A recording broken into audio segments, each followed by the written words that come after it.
이제 이 로마서 오늘은 12장에 들어가는데요. 로마서는 1장에서부터 11장까지는 교리를 말한다. 우리가 이렇게 알고 있습니다. 교리에 관련된 거, 우리의 믿음의 구원, 믿음으로 말미암아 우리가 의롭다함을 입는 것과 연관된 구원, 또 이스라엘에 대한 하나님의 그러한 구원의 경륜, 이런 교리들을 이야기합니다. 그러나 이제 12장부터 마지막까지는 교회 안에서 우리 성도들의 삶이 어떠해야 되는 것인지, 우리의 삶을 이제 생활에 대해서 이야기하고 있습니다.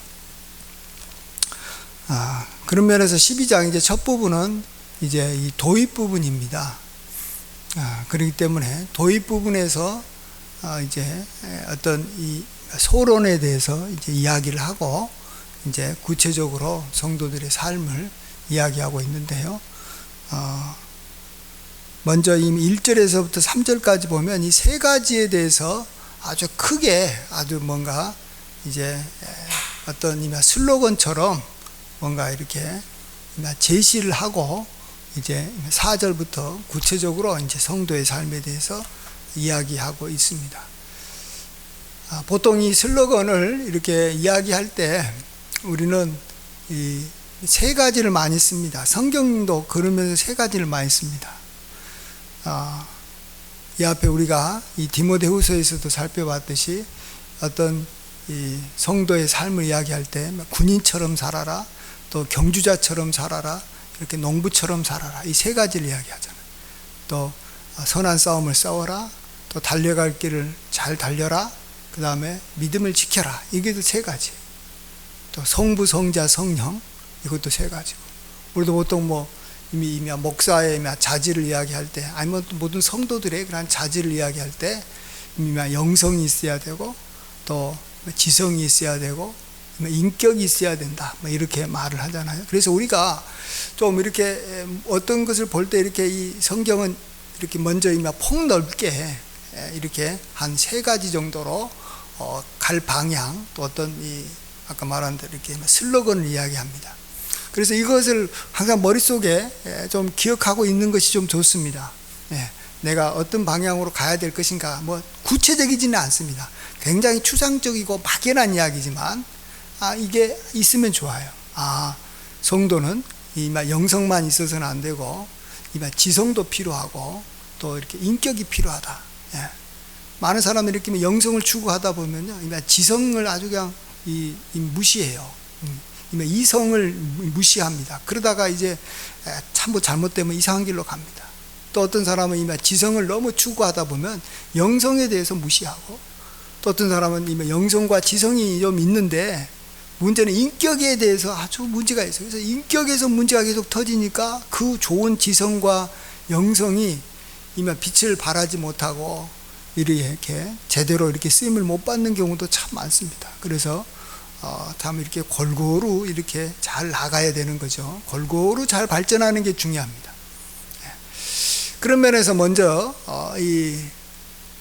첫 번째로 이야기하는 게, 너희 몸을 하나님이 기뻐하시는 거룩한 산 제물로 드리라. 이는 너희가 드릴 영적 예배니라. 예배에 대해서 이야기합니다. 예배에 대해서. 그것도 영적 예배다. 우리 몸을 하나님이 기뻐하시는 거룩한 산제사로 드리라. 얼마나 귀한 우리의 이 방향이고, 또 이렇게 나아갔으면 좋겠습니까? 예수님께서 우리를 위해서 자신의 몸을 들여서 화목제물이 되어 주셨듯이, 우리도 이제 참 감사하니까, 그에 대해서 너무 감사해서 우리도 우리 몸을 하나님께서 기뻐하시는 거룩한 산 제물로 드리는, 바로 이 영적 예배를 잘 드려야 된다는 거죠. 정말 하나님께서 기뻐하는 그러한 예배. 성경은 처음부터 예배로 시작해서 예배로 마치는 겁니다. 성경은 한마디로 말하면 예배를 이야기하고 있어요. 그렇잖아요? 예배를 드렸느냐, 제사를 잘 드렸느냐, 이 가인과 아벨의 제사부터 시작을 해서 쭉 아브라함의 그러한 제사, 하나님 기뻐하시다가 마지막 천국에 올라가 가지고 요한계시록에서는 온 성도가 함께 하나님 앞에 이렇게 천상에서 예배 드리는 거예요. 우리의 삶 전체가 다 하나님 앞에 어떻게 하면 예배를 잘 드릴 것이냐. 근데 그 예배는 우리 몸을 하나님 앞에 정말로 온전히 산 제물로 드리는 것이다. 어떤 한 순간이 아니라 전체를 다, 한 부분이 아니라 전체를 우리 마음을 다해서 하나님을 이렇게 위해서, 하나님을 위해서, 나를 위한 건 없어요. 마치 하나님께서 우리를 위해서 자기 아들 독생자까지도 아끼지 아니하시고 우리에게 주셨듯이, 우리도 하나님을 위해서 우리의 모든 것을 하나님 앞에 이렇게 드려야 되겠다, 헌신해야 되겠다, 이렇게 생각하면서 우리가 살아야 된다라는 것이죠. 근데 누가 이렇게 하나님 앞에 온전히 자기 몸을 다 이렇게 헌신하면서 사는 사람은 없습니다. 그냥 그 방향으로 우리가 나아가야 되겠다. 이게 바로 영적 예배다. 이제 이것을 우리에게 말해줍니다. 그래서 첫 번째는 영적 예배를 이야기하고 있고요. 그 다음에 두 번째로는 2절은 우리 같이 성경 보면서 한 목소리로 읽어볼까요? 시작. 너희는 이 세대를 본받지 말고 오직 마음을 새롭게 함으로 변화를 받아 하나님의 선하시고 기뻐하시고 온전하신 뜻이 무엇인지 분별하도록 하라. 두 번째로는 하나님의 뜻을 분별해라. 얼마나 중요합니까? 하나님의 뜻을 분별하는 삶. 근데 우리가 하나님의 뜻을 분별하려면 이 세대를 본받아서는 안 된다는 거죠. 우리는 이 세대에 대해서 우리가 참 이렇게 많이 관심을 갖고 이 세대 안에서 완전히 그 세대, 이 세상에 빠져 살다 보면 이 세상과 이렇게 다른 하나님의 뜻을 분별하지 못하고 이 세상의 어떤 풍조에 따라서 살아가 버릴 가능성이 많습니다. 그런데 하나님의 뜻은 선하시고 기뻐하시고 온전하신 것이 하나님의 뜻이라는 거죠. 그런 하나님의 뜻을 우리가 잘 분별하면서 살면 얼마나 귀하겠습니까? 그래서 하나님의 뜻을 잘 분별하면서 살아야 된다는 거죠. 근데 이것도 마찬가지로 누가 하나님의 뜻을 잘 분별했다고 말할 사람이 누가 있어요? 없다고 말합니다. 사실은 이게 거의 불가능한 것을 지금 이렇게 하나의 어떤 이 슬로건처럼 우리에게 이야기해 주는 거 있습니다. 우리 로마서 여기 앞에 11장 여기 앞장 33절 한번 보시면 한번 그것도 한번 읽어볼까요? 33절 로마서 11장 바로 앞에 33절 시작. 깊도다 하나님의 지혜와 지식의 풍성함이여 그의 판단은 헤아리지 못할 것이며 그의 길은 찾지 못할 것이로다. 하나님의 지혜와 지식이 너무 풍성하고 너무 대단하고 너무 정말로 이렇게 원대하고 끝이 없어서 그의 판단은 우리가 헤아릴 수 없다라는 겁니다. 그의 길을 찾지 못한다라는 겁니다. 누가 하나님의 뜻을 내가 알았다라고 말할 자가 누가 있냐라는 거죠. 하나님은 차원이 다른 거예요. 차원이 마치 하늘이 땅보다 높음 같이 나의 생각은 너의 생각과 이렇게 다르고 이렇게 높다라고 하나님은 말해주고 있습니다. 땅이 하늘을 도저히 알 수가 없듯이 우리가 하나님의 선하시고 기뻐하시고 온전하신 뜻을 잘 분별할 수가 없습니다. 그렇지만 그 하나님의 뜻을 분별하는 길로 우리가 나가야 되는 것이죠. 방향성을 제시하고 있습니다. 내가 하나님의 뜻을 분별했으면 좋겠다. 그래서 정말로 하나님께서 이렇게 우리에게 하나님의 뜻을 우리에게 보여주실 때 우리 영혼이 얼마나 기쁘고 좋은지 모릅니다. 그런데 우리가 이게 하나님의 뜻과 연관해서 우리 스스로가 하나님의 뜻을 알아나간다는 건 굉장히 어렵습니다. 그래서 우리 주변 성도들로부터 이렇게 잘 이야기를 들어야 되고 또 주의 종으로부터 이렇게 듣다 보면 나를 향한 하나님의 그러한 뜻이 있고 하나님께서 기뻐하시는 그러한 뜻이 뭔가 우리가 조금 알아갈 수 있어요. 우리가 조심해야 되는 것은 내가 그냥 하나님 앞에 나가서 기도하고 막 하다 보면 하나님께서 내 마음속에 음성으로 이것이 너를 향한 나의 뜻이다 이렇게 말해주는 것을 우리가 기대하는 경우가 많아요. 예를 들어서 아브라함에게 하나님께서 나타나셔서 아브라함 하면서 우리에게 뭐 말해줬던 거 있잖아요. 뭐 여러 가지, 뭐 너희 본토 친척 아비 집을 떠나라. 뭐 그러면 이렇게 하나님께서 이렇게 인도하셨다. 나에게도 그러한 것이 나에게도 있었으면 좋겠다. 그러나 아까 말했듯이 누가 하나님의 판단을 헤아릴 수 있겠냐라는 거죠. 누가 그의 길을 찾을 수 있겠느냐라는 거예요. 못 찾아요. 하나님께서 특별한 경우에 하나님의 종을 통해서 그들을 통해서 우리에게 알려주시는 거예요. 지금은. 그리고 대부분이 그래요. 우리가 아브라함이 아니에요. 우리가 아브라함이 아니에요. 우리가 너무 하나님의 뜻을 이렇게 알아야 되지만 내가 하나님의 뜻이다, 이것이 하나님의 뜻이다라고 이야기를 하다가 얼마나 많은 사람들이 그것 때문에 서로 다투고 싸우는지 몰라요. 하나님의 뜻이라는 건 뭐냐 그러면 이 대통령의 생각과 같은 것이고, 우리나라로 말하면 이 대법원의 최종 판결과 같은 것이 하나님의 뜻이에요. 그래서 한번 하나님의 뜻이 딱 정해지면 모든 하나님의 백성들이 다 따라야 되는 거예요. 대법원에서 한번 판결이 있냐면 그 판례를 그 다음부터 있는 모든 재판은 그 판례대로 따라야 되는 거예요. 아무리 누가 뭐라 그래도 대통령이 내는 이렇게 가겠다라고 하면 국민들은 순종하면서 그 길로 가야 되는 거예요. 자기 생각과 달라도 가야 되는 거예요.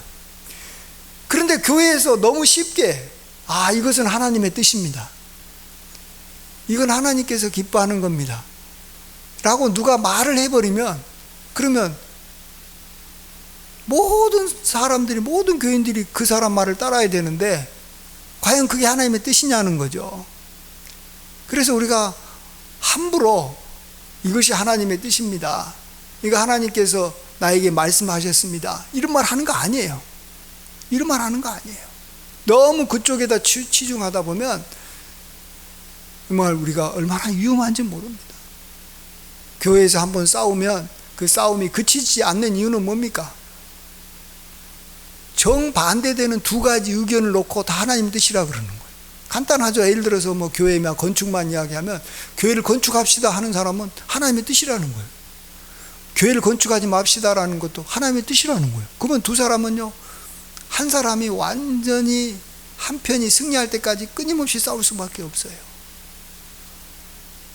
그래서 교회에서 하나님의 뜻이라는 말만 하지 않으면 교회가 굉장히 평안한데, 하나님의 뜻이라는 말을 하면서부터 교회가 굉장히 시끄러워지는 거예요. 내가 그걸 얼마나 많이 받는지 몰라요. 그래서 웬만하면 이렇게 하세요. 그 뒤에 그래서 세 번째를 이야기하는 거예요. 세 번째가 너무 또 두 번째만 중시하다 보면 이 세 번째를 무시하면 안 돼요. 아까도 영성을 너무 추구한 사람들은 이미 지성에 대해서 무시하다가 합리적인 삶도 못 사는 아주 몰상식한 삶을 살아가는 경우도 있다라는 거예요. 그러니까 영성을 추구하면서도 또 지성도 같이 추구해야 되는 거예요. 마찬가지로 하나님의 뜻을 분별하면서도 우리가 늘 깨어 있어야 될 것이 세 번째입니다. 우리 세 번째 같이 한번 읽겠습니다. 시작. 내게 주신 은혜로 말미암아 너희 각 사람에게 말하노니 마땅히 생각할 그 이상의 생각을 품지 말고 오직 하나님께서 각 사람에게 나누어 주신 믿음의 분량대로 지혜롭게 생각하라. 이 지혜롭게 생각하라. 근데 여기서 지혜롭게 생각하는 것은 마땅히 생각할 그 이상의 생각을 품지 말아라는 것입니다. 자기가 무슨 하나님이 양 말하지 말아라는 것입니다. 자기가 잘 알고 있는 것처럼 말하지 말아라는 것입니다. 함부로 맹세하지 말아라는 것입니다. 함부로 확정짓지 말아라는 것입니다. 우리는 소경과 같은 존재고, 우리는 어린아이 같은 존재가 뭘 안다고 함부로 뭘 이렇게 단정 짓겠냐라는 거죠. 마땅히 생각할 그 이상의 생각은 하지 말아라는 겁니다. 하지 말아야 될 것은 하지도 말아야 되는데 무한정 모든 것을 다 하려고 그래요. 우리 그리스도인들에게 하나님의 그 신비와 비밀을 다 알려고 그래요. 어떻게 알아요? 어떻게 알 수가 있냐는 거죠. 알 수가 없어요. 알 수가 없어요. 깊도다 하나님의 지혜와 지식에 부유함이요. 누가 그의 판단을 헤아릴 것이며 그의 길을 누가 찾겠냐라는 건 몰라요. 내가 하나님의 뜻을 알긴 알아야 되는데 내가 알 수 없다라는 거죠. 그러면서 그렇다면 이 상황에서 어떻게 살아야 될 것인가에 대해서 지혜롭게 생각해야 된다는 거죠. 믿음의 분량에 따라서 자기의 그러한 위치에 의해서 자기가 최선을 다해서 지혜롭게 생각하는 정도로 끝내야 된다는 거죠. 그래서 이게 이 세 가지가 굉장히 조화를 이루면서 우리가 늘 기억해야 됩니다. 하나는 영적 예배를 드려야 된다. 영적 예배를 드려야 된다. 내 몸을 하나님 앞에 기쁘게 이렇게 산제물로 드리는, 나의 모든 걸 하나님 앞에, 나는 하나님을 위해서 살아가는 존재다. 나는 이제 하나님을 위해서 살아야 되겠다. 얼마나 좋은 생각, 그런 다짐을 해라는 거예요. 우리는 자꾸 조금만 살다 보면 나를 위해서 살아야 되지. 내가 먹고 마시는 거 어떻게 해결하지? 내가 행복하게 살려면 어떡하지? 막 행복을 추구하고요, 나의 건강을 추구하고요, 그냥 나의 가정을 추구하고요, 막 나의 나라를 추구합니다. 우리는 그런 생각을 빨리 이렇게 벗어나서, 아니다, 나는 하나님을 위해서 살아가는 존재다. 내가 정말 하나님을 위해서 내 몸을 다 이렇게 드려야지. 이런 걸로 빨리 이렇게 전환을 할 줄 알아야 됩니다. 그렇지 않으면 완전히 자기 삶에 사로잡혀가지고 그냥 자기를 위해서만 살아가려고 그래요. 얼마나 이렇게 수준 낮아요. 좀 더 폭넓게 영적 예배를 드리고, 그 다음에 두 번째로는 그래, 하나님의 뜻을 분별해야지. 내 생각대로 아닌 게 아니라 하나님의 뜻이 뭘까 항상 궁금해하고, 그렇지만 내가 하나님의 뜻을 온전히 알지 못하지만 그 방향으로 가야지. 하나님의 기뻐하시고 선하시고 온전하신 뜻이 무엇일까, 우리가 정말로 이렇게 그 방향으로 가면서, 그러지만 나는 마땅히 생각할 그 이상의 생각은 품지 말자. 그리고 정말로 이 상황에서 믿음의 분량에 따라서 지혜롭게 생각하자. 지혜롭게 생각하자. 그러다 보면, 세월이 지나다 보면 하나님의 뜻은 나중에 아는 거예요. 제가 보니까 시작하면서부터 하나님의 뜻을 알아가지고 하나님하고 이렇게 같이 가는 경우는 한 번도 없더라고요. 하나님은 먼저 앞장서서 가가지고 저리 가가지고 그 뒤를 열심히 이렇게 몇 년 따라가다 보면 이제 뒤를 돌아보잖아요. 뒤를 돌아다 보면 하나님께서 기뻐하시고 온전하신 뜻이 이거였구나 라고 나중에 아는 거예요. 다 알아가지고 처음부터 하나님하고 같이 동행한다고요? 하나님하고 손잡고 같이 간다고요? 내가 하나님을 이끌어가는 존재입니까? 아니에요. 절대 그렇지 않아요. 그냥 순간순간 이렇게 어린아이처럼 밥 먹을 때 열심히 밥 먹고, 놀 때 열심히 놀고, 이렇게 참 공부할 때 열심히 공부하다 보면 나중에 이렇게 성장을 해가지고 자기의 재능이 뭔지도 알게 되는 것이고, 또 이 세상 이치도 나중에 알게 되는 거예요. 나중에 나이 먹어서 알게 되는 거예요. 마찬가지로 우리가 나중에 알 거니까 지금은 순간순간 우리가 이렇게 현실에 닥친 문제들을 갖고 진지하게 하나님 앞에 좀 기도하면서 지혜롭게 생각해야 됩니다. 그래서 우리 그리스도인이 사실은 마지막에 정말로 이게 주어진 말이지만 이 생각이라는 것이 굉장히 중요하다는 걸 알아야 됩니다. 생각이. 그 생각을 중요하다라는 것을 이렇게 말해주고 있는 구절만 하나 좀 찾아보겠어요. 로마서 8장. 여기 이제 로마서 8장도 참 얼마나 중요한 장입니까? 그래. 로마서 8장 한번 찾아보세요. 249쪽. 로마서 8장 5절에서부터 우리 7절까지 같이 한 목소리. 로마서 8장 5절에서 7절 시작. 육신을 따르는 자는 육신의 일을, 영을 따르는 자는 영의 일을 생각하나니 육신의 생각은 사망이요 영의 생각은 생명과 평안이니라. 육신의 생각은 하나님과 원수가 되나니 이는 하나님의 법에 굴복하지 아니할 뿐 아니라 할 수도 없습니다.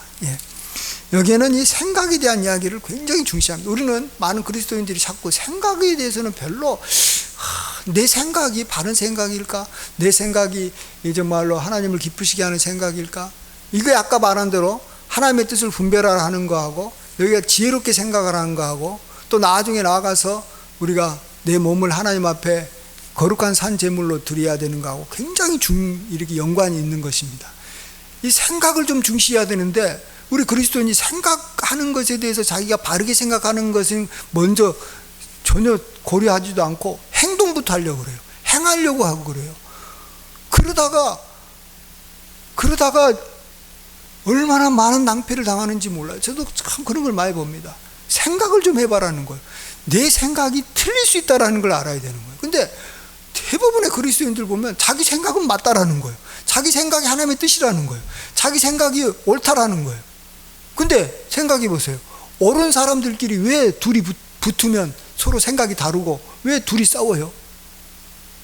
뭔가 생각이 잘못됐다라는 거예요. 뭔가 생각이 틀렸다라는 거예요. 이 세상 사람들의 생각은 이렇게 불완전한 거예요. 우리 성도들도 마찬가지예요. 그래서 내 생각이 맞는지 틀린지 항상 점검해 봐야 되는 거예요. 내가 육신을 따르고 있는지 성령을 따르고 있는지. 만일 육신의 생각이라면 하나님과 원수가 된다라는 거예요. 나는 맞다고 생각하지만 하나님하고 원수가 되고 정말로 하나님을 절대로 기쁘게 할 수 없는 거예요. 생각이 틀려버리면 끝장나는 거예요. 그래서 우리가 성경 말씀을 굉장히 많이 읽어야 돼요. 여러분, 성경 정말로 그리스도인이 제일 중요한 건 성경을 정말로 많이 봐야 되는 거예요. 성경을 많이 묵상해야 되는 거예요. 시편 1편에 있는 것처럼 주야로 묵상하는 것부터 하지 않으면 그 사람하고는 상대할 필요가 없어요. 왜? 그 사람의 생각은 영적인 생각이 아니고 이게 육적인 생각일 가능성이 굉장히 많아요. 많은 사람들 행동을 굉장히 중시하는데요, 전혀 그렇지 않습니다. 우리 기독교는요, 이 생각을 제일 중시합니다. 예수님께서도 12살 됐을 때 성전에 올라가 가지고 뭐 했는지 아세요? 선생하고 같이 대화를 했어요. 하나님의 뜻이 뭐냐라고 물어보는 거예요. 묻기도 하고 답하기도 하고. 우리 기독교는요, 대화가 빠져버리면요 굉장히 위험한 종교입니다. 아까도 말했듯이 하나님의 뜻이다라고 자기가 주장하는데 만약 하나님의 뜻과 하나님의 뜻이 충돌하면요, 이게 죽음 외에는 그 문제를 해결하지 못해요. 누군가 죽지 않으면 해결은 안 될 정도로 무서운 거예요. 그렇기 때문에 내 생각이 틀릴 수 있기 때문에 성경 말씀을 창세기부터 요한계시록까지 완전히 내 것으로 만들 줄 알아야 되는 거예요. 어릴 적부터 성경 말씀을 자기 것으로 만들지 않은 사람이 감히 내가 뭐 일을 하겠다라고 말하면 안 되는 거예요. 왜? 그 사람은 영적인 생각을 하는 게 아니에요. 육적인 생각을 하면서 영적인 생각이라고 말하는 거예요. 우리 그리스도인이 대부분 그래요. 저도 마찬가지. 저도 그래서 성경을 끊임없이 읽어야 되고 끊임없이 대화를 해야 돼요. 하나님 잘 믿는 사람하고 만나서 끊임없이 물어봐야 되는 거예요. 이게 하나님 것이 제 상황이 이런데요, 어떻게 했으면 좋겠습니까? 그래서 유대인들은요, 어릴 적부터 성경을 얼마나 많이 읽는지 몰라요. 그리고 조그마한 문제가 생겨도 랍비에게 찾아가가지고 랍비에게 물어요. 근데 우리나라 그리스도인은 성경도 읽지도 않을 뿐만 아니라 무슨 일이 생겨면 와서 묻질 않아요. 물어보질 않아요. 물어보질 않는다니까. 그러면서 나는 이렇게 해야 되겠다. 나는 뭐 주님을 위해서 뭐 나의 재산을 바쳐야 되겠다. 헌신해야 되겠다. 그게 정말 하나님께서 기뻐하시는 생각인지, 지금 내가 해야 될 생각인지, 앞으로 10년 후에 해야 될 것인지, 그게 아무리 좋아도 10년 후에 해야 될 건 10년 후에 해야 되는 것이고, 지금 해야 될 건 지금 해야 되는 거예요. 근데 그게 하나님의 뜻이니까 지금 해야 된다고요? 때와 시기가 있는 거예요. 그건 하나님께 속해 있는데 그걸 어떻게 알아요? 이 모든 어려운 문제들을 우리가 많이 생각하고 묻고 다시 묵상하고 다시 헤아릴 줄 알아야 돼요. 여러분, 이거 못하면 정말로 자기는 나중에 돌이켜봐서 나는 정말로 주님을 위해서 최선을 다했는데 내 인생이 왜 이렇게 됐냐고 한탄하는 거예요. 근데 자기 생각이 잘못됐는데도 불구하고 그 생각이 잘못된 것은 생각하지 않고 나는 최선을 다했는데, 나는 희생 봉사했는데, 이러면서 불평하는 거예요. 이러면서 어려워지는 거예요. 어쨌든 우리가 이 신앙생활을 해 나가는 데 있어서 이 균형과 조화가 굉장히 중요합니다. 그럴 때 이 세 가지를 항상 이렇게 이 슬로건처럼 생각하고 있어야 돼요. 나는 정말 하나님을 위해서 살고자 하는 마음이 있는가? 나는 영적 예배를 드리고자 하는가? 내 몸을 하나님 앞에 거룩한 산제물로 드리려는 진정한 마음이 있는가? 아니면 나를 위해서 살려고 하는 건가? 반대로 생각해 봐야 돼요. 그 다음에 이게 정말 하나님의 뜻이라고 말하는데, 이게 진짜로 하나님께서 기뻐하시고 온전하시고 정말 부족함이 없는 하나님의 뜻인지, 아니면 그렇지 않는 세상 생각인지 좀 생각해 봐야 돼요. 그 다음에 내가 정말 이렇게 믿음의 분량을 이렇게 초월하지 않고 마땅히 생각할 그 이상의 생각을 품지 않고 지혜롭게 생각하고 있는지, 내 생각이 정말로 이 하나님께서 기뻐하시는 생각인지 항상 돌이켜 봐야 돼요. 하나님의 영적 예배, 하나님의 뜻, 지혜로운 생각, 이 세 가지가 우리 속에 항상 이렇게 딱 어느 정도 잡혀 있으면 너무 한쪽으로 치우치지 않고 좌우로나 우로 치우치지 않고 어느 정도는 내가 이렇게 조금 우리가 잘못 가요. 항상 잘못 가지만 다시 돌아올 수가 있어요. 어디서 문제가 생겼는지 하나님께서 알려주실 수 있습니다. 그래서 이렇게 하나님께서 기뻐하시는 신앙인의 삶을 살아가시는 저와 여러분이 되시길 주의 이름으로 간절히 축원드립니다. 아멘. 기도합니다. 아버지 하나님, 우리의 성도의 삶, 참으로 하나님의 백성의 삶, 하나님의 자녀의 삶, 교회 생활, 믿음의 생활, 신앙 생활, 참 말은 참 이렇게 쉬운 말이지만 너무 힘들고, 또 아버지 하나님 그 길이 하나님의 그러한 도우심이 없이는 우리가 제대로 살 수 없는 삶임을 고백합니다. 아버지 하나님 도와주시옵소서. 우리가 거룩한 영적 예배를 드리고 있는지 잘 돌아보게 해주시고, 하나님의 뜻을 잘 분별하고 있는지 돌아보게 해주시고, 우리의 생각이 육적인 생각인지 영적인 생각인지, 하나님과 원수가 되는 생각인지 하나님께서 기뻐하시는 생각인지 돌이켜보게 하여 주시옵소서.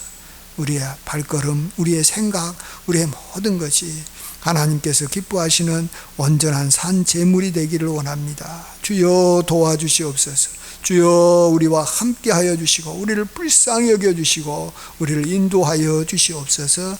예수님의 귀하신 이름으로 감사하며 기도하고 하옵나이다. 아멘.